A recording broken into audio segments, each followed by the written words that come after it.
Hello, hello mga ka-farmers! Magandang umaga po sa inyong lahat.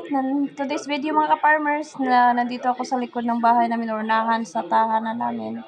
Nangunguha ko ng panggatong kasi namalayan ko wala na pala akong kahoy. Diyos ko, sa kaka-vlog ko.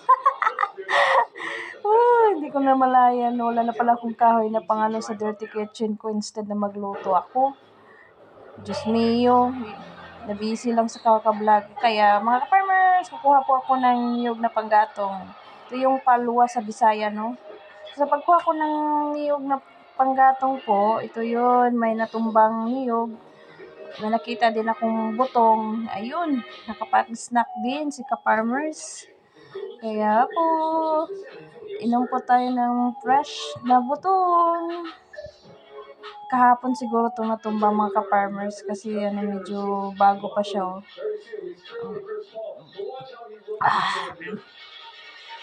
Ang tamis mga ka-farmers, sobra.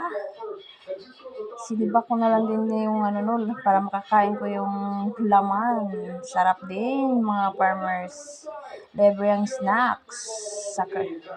So, ito yung lahat ng nakuha kong palwa sa Bisaya or niyog na panggatong mga ka-farmers. Kasi mamadali ako, umuulan na kasi. Kaya bilisan ko na mga ka-farmers.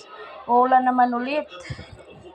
Ito yung mga palwa na inano ko or panggatong pang isang linggo na to mga ka-farmers, pinutol ko para naman di mabasa kasi hirap kasi pagbasa Diyos ko, ang hirap may mo sa pagluto. Ito yung lahat ang naputol ko ka-farmers, budget sa linggo. Salamat po!